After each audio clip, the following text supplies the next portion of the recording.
नमस्कार दोस्तों, स्वागत है आप लोगों का हमारे चैनल आरजीएस अकेडमी पर। कैसे हैं? मज़े में मस्त। जो जैसे भी हैं अपने बारे में और मेरे बारे में सबके बारे में कमेंट्स किया करिए और वीडियो को लाइक करिए, शेयर करिए और ज़्यादा ज़्यादा सब्सक्राइब करिए। मैं इसको पढ़ा रहा था, तब तक थोड़ा सा डिस्टर्बेंस हो गया, इतना लिख करके फिर से मुझे वीडियो बनाना पड़ रहा है, तो मैंने कहा इसको मिटाऊँ क्या।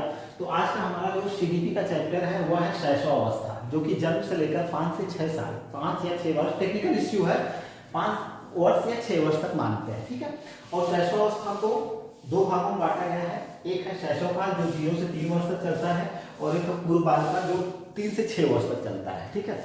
और इसमें जो है इसको अंग्रेजी में इन्फेंसी कहते हैं, और पूर्व बाल्यकाल 2 भागों में बांटा गया है। तो एक है शैशवकाल जिसे इन्फेंसी कहते हैं, जो 0 से 3 वर्ष तक चलता है। पूर्व बाल्यकाल है 3 से 6 वर्ष तक चलता है, जिसको हम प्री चाइल्डहुड कहते हैं, ठीक है ना, यानी बाल्यावस्था से पूर्व, ठीक।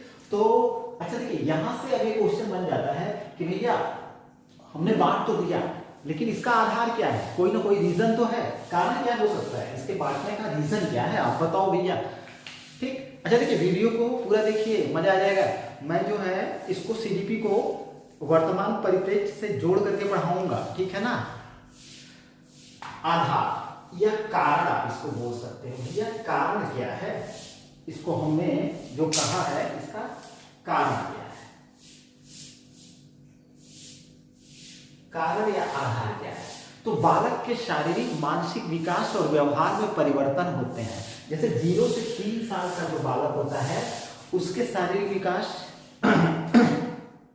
मानसिक विकास और उसके व्यवहार में किसमें शारीरिक मानसिक विकास एवं व्यवहार में परिवर्तन होते हैं, ठीक है। उस आधार पे हमने शैशवावस्था को 2 भागों में बांट दिया। यही रीजन है। अगर आपसे आधार पूछेगा तो this is the right answer, ठीक है, ये सही उत्तर होगा। इस आधार पे इसको बांटा गया, ना कि कोई और अन्य आधार है, ठीक है। अब हम लोग चलेंगे शिशु। जो शैशवावस्था है, जो शिशु शब्द आया है, ये कहां से आया है? मैंने बोला ना कि आप इसको पूरी क्लास को एंजॉय करिए, मजा आएगा। शिशु, ठीक है, जिसे इन्फैंट, ठीक है, शिशु जिसे इन्फैंट कहा जाता है। शिशु शब्द को अंग्रेजी भाषा में क्या बोला जाता है? शिशु को अंग्रेजी में क्या बोला जाता है? इन्फैंट बोला जाता है। और ये जो इन्फैंट शब्द आया है, इन्फैंट शब्द, ये जो इन्फैंट शब्द आया है, इन्फैंट शब्द यूनानी भाषा के 2 शब्दों, अब वो 2 शब्द कौन कौन से हैं? इन, एक है इन का मतलब क्या होता है? नहीं, ठीक है ना। यूनानी भाषा में इनका मतलब नहीं होता, अंग्रेजी भाषा में इनका मतलब क्या होता है? ने होता है। और फरी का मतलब क्या होता है? बोलना।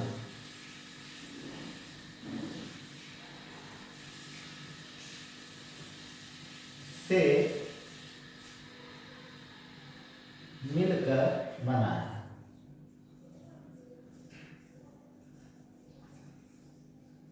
ठीक है। वन लाइन क्वेश्चन है, यहाँ कॉन्सेप्ट में ज्यादा जाने की जरूरत नहीं है, आप आराम से कर ले जाओगे। शिशु शब्द की उत्पत्ति कहाँ से हुई? शिशु को अंग्रेजी में क्या कहा जाता है? तुरंत आपका ऑप्शन जाएगा भैया, इन्फैंट कहा जाता है। क्या बोला जाता है? तुरंत आप बोलिए, इन्फैंट बोला जाता है अंग्रेजी में, इन्फैंट। और ये जो इन्फैंट शब्द आया है, ये यूनानी, ग्रीक या लैटिन, जो कुछ भी आप कर लीजिए, यूनानी, ग्रीक, लैटिन भाषा के 2 शब्दों से बना हुआ है। ये दोनों शब्द कौन कौन से हैं? एक है इनका मतलब होता है नहीं, और एक है फरी का मतलब है बोलना, यानी कि न बोलना। इसका क्या मतलब हुआ पूरा? न बोलना, ठीक है ना। इससे बना हुआ है भैया। शिशु जो होता है बोल नहीं पाता है, लेकिन शिशु बोलता है, ठीक है। अगर आप शैशवावस्था को 0 से 5 साल तक रखते हो तो 5 साल का बालक नहीं बोलता है। यही रीजन है। देखिए, यही आधार है कि इसको शैशवकाल 0 से 3 वर्ष और पूर्व बालकाल 3 से 6 वर्ष तक बांट दिया गया है, ठीक है। Concept clear. अब हम चलते हैं कि शैशवावस्था, एक है इससे ए आ जाएंगे। शैशवावस्था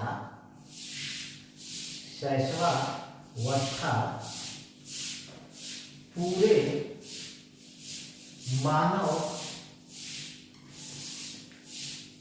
विकास का आधार है।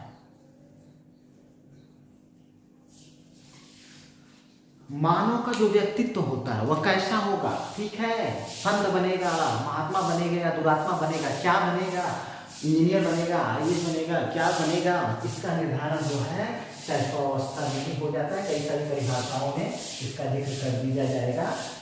कहने का मतलब क्या है, ये सीढ़ी है, ठीक है।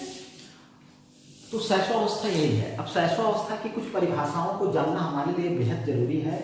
उन परिभाषाओं के आधार पे हम पूरा जो है इस शैशवावस्था को क्लियर करेंगे। अभी के लिए इतनी चीजें क्लियर। आपकी शैशव 2 भागों में बांटा गया है। पूछेगा कितने भागों में, तो आपका ऑप्शन जाएगा 2 भागों में बांटा गया है।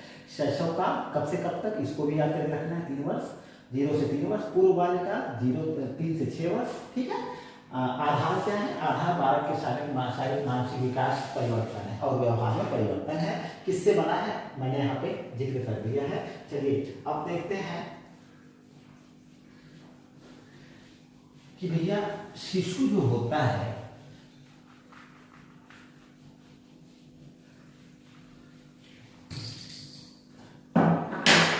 कुछ परिभाषाएं हैं जिनका जिक्र करना बहुत ही जरूरी है। इसके बाद पहले परिभाषाएं को समझेंगे, परिभाषाओं को पहले हम परिभाषाओं को समझेंगे, इसके बाद हम लोग चलेंगे शैशवावस्था की तरफ। क्या क्या इसके विशेषताएं हैं, क्या और क्या समस्याएं हैं, सब जिक्र करेंगे, ठीक है।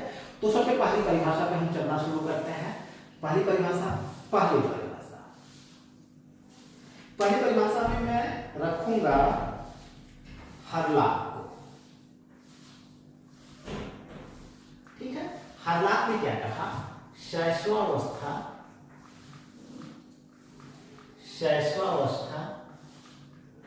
खतरनाक काल है।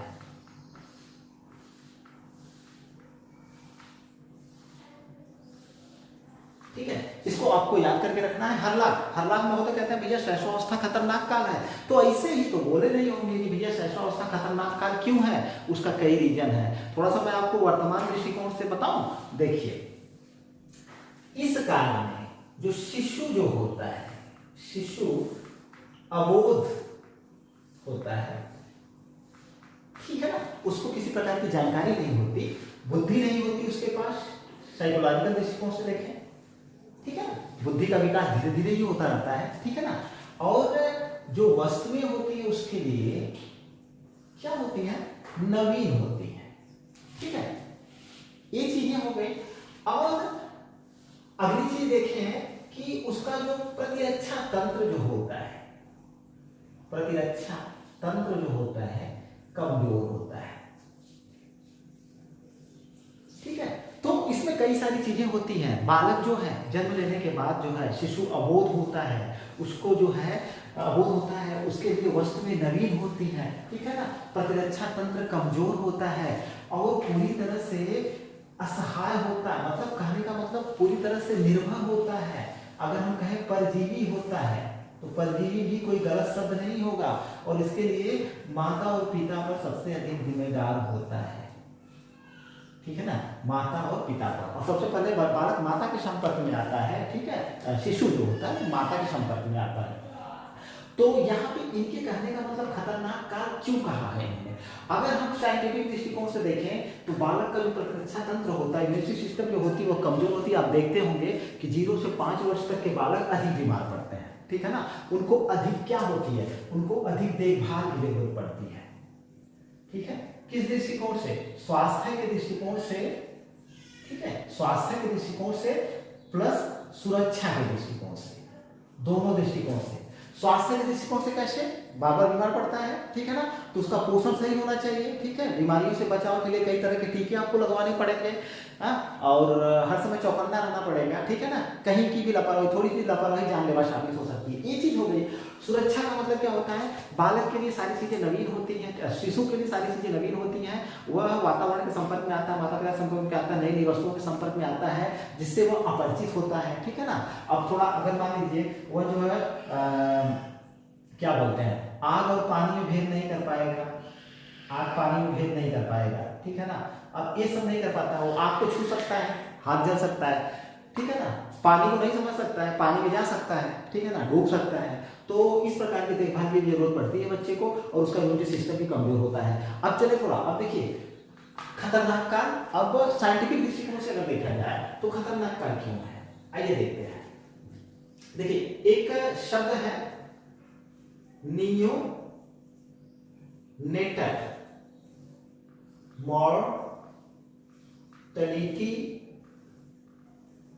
रेट, जिसको हिंदी में कहते हैं नवजात शिशु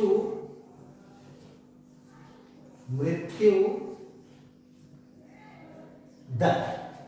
अब अगर इस दृष्टिकोण से देखा जाए साइंस की भाषा में, तब भी हरलाल महोदय का जो कथन है एकदम परफेक्ट निकल करके सामने आ जाता है, ठीक है। कैसे, देखिए अगर नियोनेटल मॉर्टेलिटी रेट की बात करें, नवजात शिशु मृत्यु दर की बात करें, तो 1950, जब 1950 के दशक में, 1950 के दशक में जो नवजात शिशु मृत्यु दर थी, वह प्रति 1000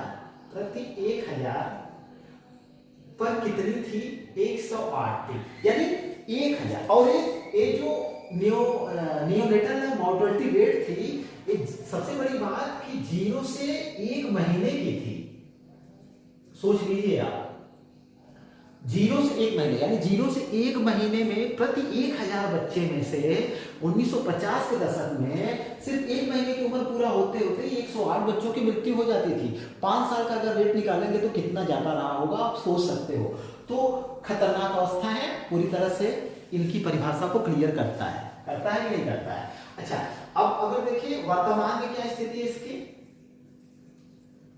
वर्तमान में अगर वर्तमान में देखें तो नियोनेटल मॉर्टेलिटी रेट क्या है, नवजात शिशु मृत्यु दर क्या है, ये हमारी भारत की 1000 पे 29 है। यानी अब भी जो है 1000 बच्चों पे, पैदा होने वाले बच्चों पे 29 बच्चों की मृत्यु हो रही है, ठीक है ना। लेकिन अब ये जो नियोनेटल मॉर्टेलिटी रेट है, अब जो है ये 0 से 5 वर्ष की है, ठीक है। प्रति 1000 बच्चों पर 29 बच्चों की मृत्यु हो जाती है, ठीक। अच्छा चले, सॉरी यार, ये भी 0 से 1 माह की ही है, ठीक। अच्छा, अब थोड़ा सा आगे चले। अब नियोनेटल मॉर्टेलिटी रेट अगर हम यूपी की बात करें, क्योंकि भाई यूपी की बात करनी पड़ेगी। उत्तर प्रदेश की अगर हम बात करें, तो ये वर्तमान में 1000 पे 54 के करीब है, ठीक है।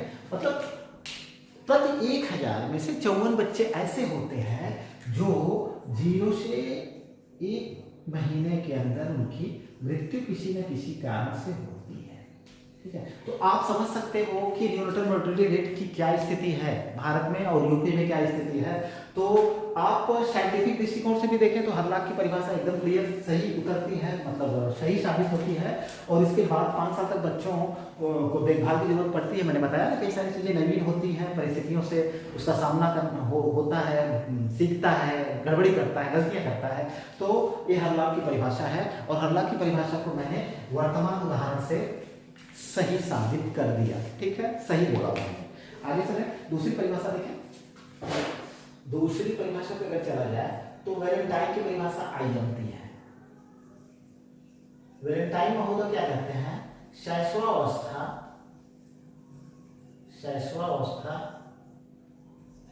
सीखने का अनोखा काल है, सीखने का अनोखा काल है।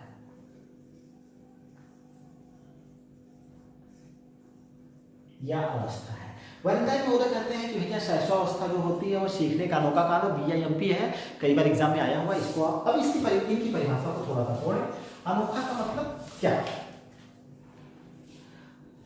मतलब आश्चर्यजनक,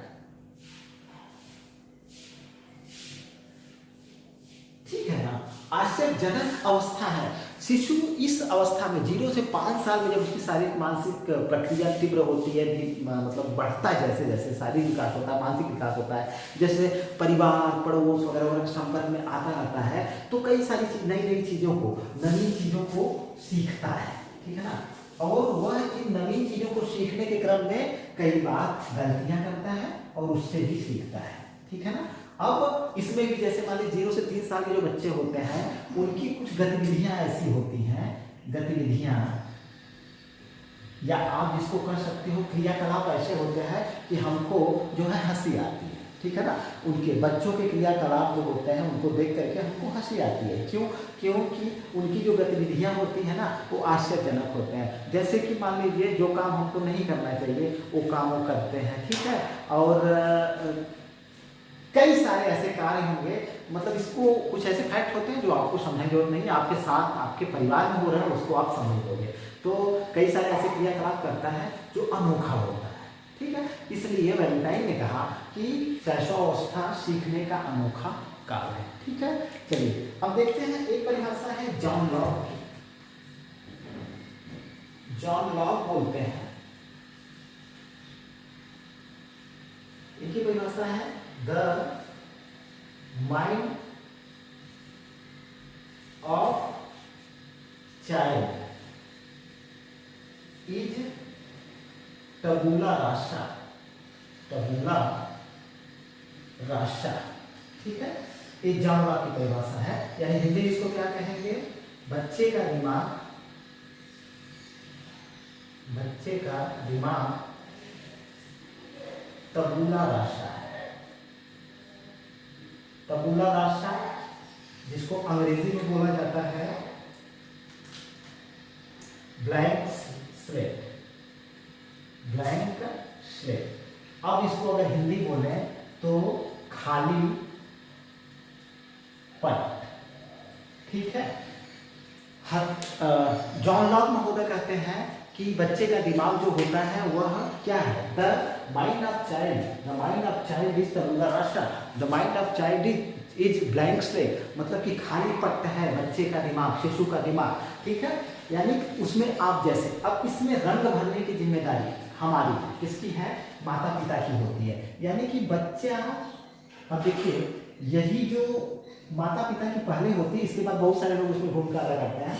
मान लीजिए कि बच्चे को जो कुछ भी आपको सिखाना है, अधिगम कराना है, तो सबसे पहले परिवार में माता पिता से ही सीखता है, बाद में स्कूल में जाकर सीखता है। तो आप उसके जैसे व्हाइट बोर्ड है, व्हाइट बोर्ड पे मैंने साइकोलॉजी CDP लिखा हुआ, तो उस पर CDP लिख गया। अभी इस पर मैं अंग्रेजी लिखता तो अंग्रेजी लिख जाता, या इस पर मैं साइंस लिखता, विज्ञान लिखता तो विज्ञान लिख जाता। उसी तरह से बच्चे के दिमाग में आप जैसी चीजें भरोगे, जैसे रंग डालोगे, जैसे चित्र बनाओगे, वैसे चित्र बनेंगे। कहने का मतलब क्या है कि बच्चे के दिमाग को या बुद्धि को आप जो है क्या प्रदान करोगे, दिशा प्लस गति। अब ये दिशा और गति आपके ऊपर निर्भर करता है, स्कूल के ऊपर, विद्यालय शिक्षक के ऊपर निर्भर करता है। दिशा अगर सही है, सही भी हो सकती है, गलत भी हो सकती है। गति उसकी तीव्र भी हो सकती है और मंद भी हो सकती है, ठीक है ना। ये सब आपके ऊपर डिपेंड करता है कि आप उसकी बुद्धि को कैसे विकसित करते हो, ठीक है। आप उसको क्या बनाना चाहते हो, ठीक है। तो जैसा आप उसको सही जैसी दिशा दोगे उस दिशा में बढ़ जाएगा।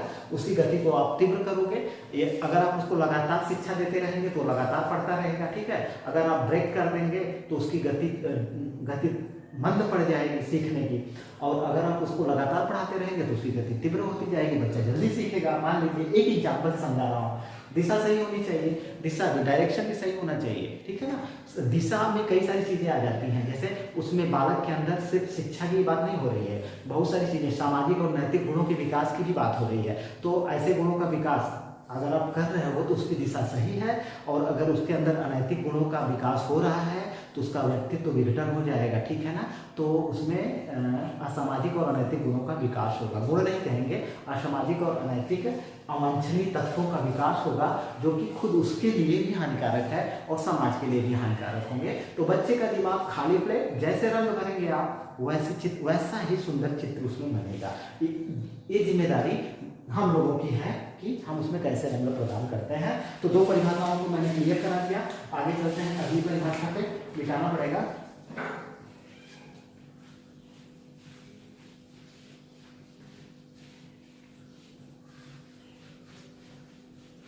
अब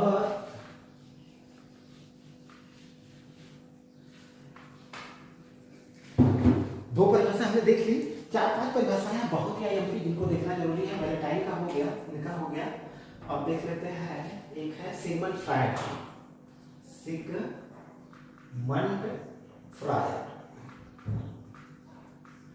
अब सिगमंड फ्रायड होता क्या कहते हैं, पहले इनको देखते हैं।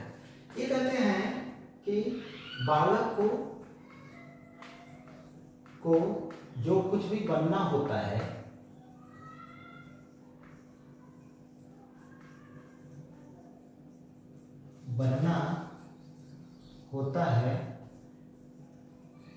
वह प्रारंभ के 4 या 5 वर्षों में बन जाता है। 4 या नहीं, 4-5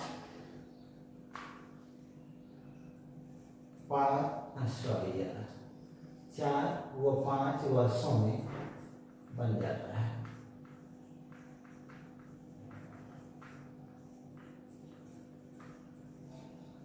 आईएमपी है फ्रायड महोदय की परिभाषा। फ्रायड महोदय सीधे सीधे कहते हैं कि बालक को जो कुछ भी बनना होता है वह 4 से 5 वर्षों में बन जाता है। यानी इनके कहने का मतलब क्या है, शैशवावस्था में ही,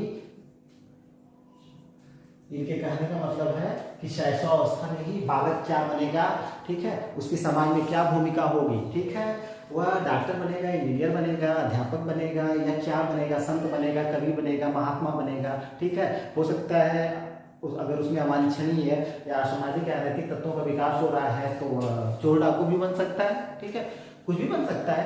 तो उनका कहना है कि 4 से 5 वर्ष, 4 से 5 वर्ष ये तय कर देते हैं कि बालक की भूमिका समाज में आगे चल करके क्या होगी। मतलब बालक क्या बनेगा या उसकी भूमिका क्या होगी, उसकी भूमिका क्या होगी समाज में, ठीक है।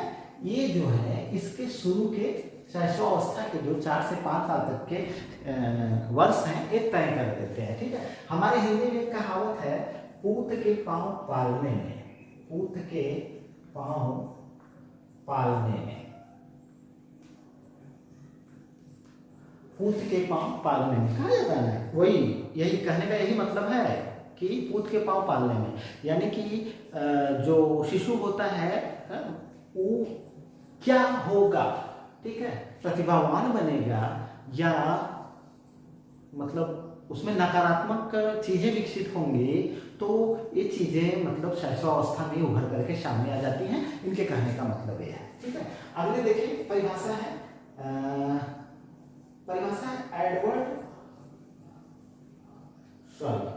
Edward L Thorndike. अच्छा, एडवर्ड एल थार्नडाइक महोदय क्या कहते हैं, इनका कहना है कि भैया 3 से 4 वर्ष के बालक प्रायः अर्ध स्वप्न की अवस्था में रहते हैं, अर्ध स्वप्न की अवस्था में रहते हैं।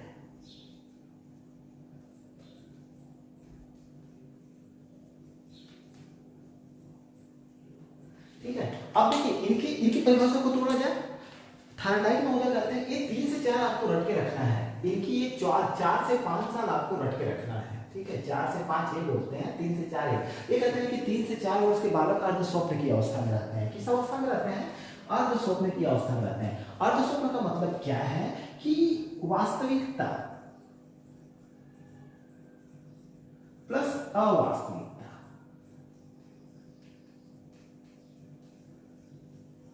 के बीच झूलते हैं, ठीक है ना। क्या वास्तविक है, क्या अवास्तविक है, क्या सही है, क्या गलत है, इन सब चीजों में वो भेद नहीं कर पाते हैं, ठीक है। इसी को उन्होंने अर्ध स्वप्न कहा। वास्तविक और अवास्तविक, क्या चीजें वास्तविक है और क्या चीजें अवास्तविक है, इन चीजों के बारे में वह सीखना प्रारंभ करता है। अभी उसके अंदर मतलब वास्तविकता और अवास्तविकता के बीच भेद अभी नहीं कर पाता है। इसीलिए उन्होंने कहा कि अर्ध स्वप्न की अवस्था, इसको उन्होंने क्या कहा? अर्ध स्वप्न की अवस्था, इन चीजों में भेद न कर पाना, ठीक है। तो सही बात है कि 3 से 4 साल तक के बालक जो होते हैं, कई सारी चीजें, जैसे बहुत सारी चीजें हैं जो आपसे पूछते हैं कि नहीं। 3 साल के बाद 3 साल की अवस्था में लगभग बालक सार्थक शब्दों का प्रयोग करता है और इसके बाद ही वो आपसे पूछना शुरू करता है कि पापा, मामा, चाचा, नाना, दादा, जो कुछ भी है ये क्या है, ठीक है ना। आप बताओ कि पंखा है, टीवी है, कूलर है, प्रेस है, वगैरह है, जो कुछ भी है बताओ, ठीक है। तो इनकी परिभाषा का मतलब ये हुआ, ठीक है। एडलर महोदय की परिभाषा देखते हैं। एडलर महोदय क्या बोलते हैं? एडलर महोदय कहते हैं कि शैशवावस्था द्वारा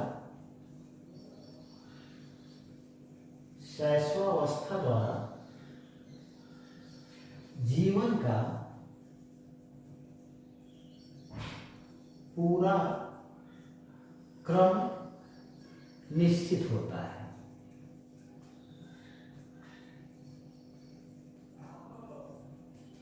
देखिए, इनकी परिभाषा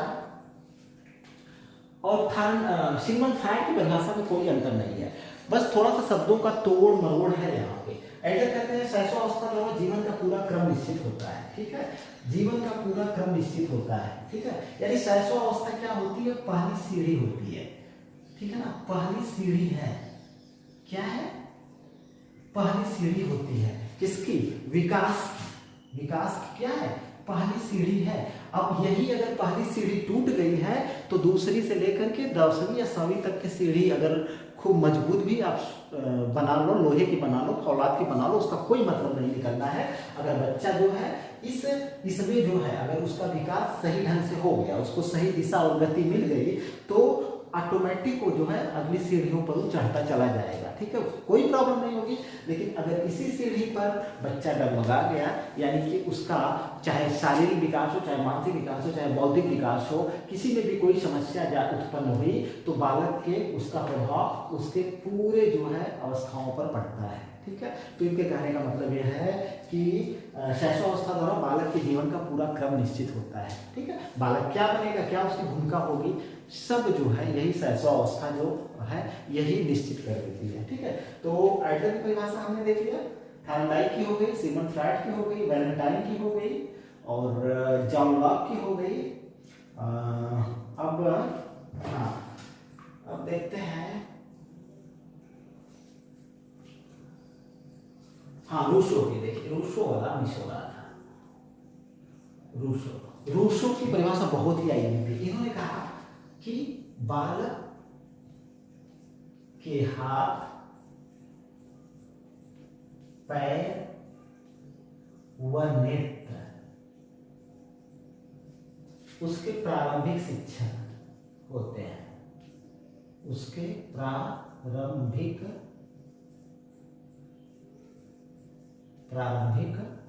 शिक्षक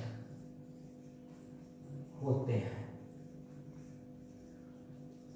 ठीक है। इनकी परिभाषा आईएमपी है, एग्जाम में आया हुआ भी है, तो इनकी परिभाषा को आपको याद करके रखना है। और इनके परिभाषा में किन चीजों का समावेश है, किन अंगों को महत्वपूर्ण बताया गया है, तो हाथ को महत्वपूर्ण बताया गया, पैर को और नेत्र को। क्यों? क्योंकि शैशवावस्था 0 से 5 साल तक चलती है और इस 5 साल के कालों में कई मतलब विकास के कई क्रम हो जाते हैं, विकास के कई क्रम होते हैं ना, किसके?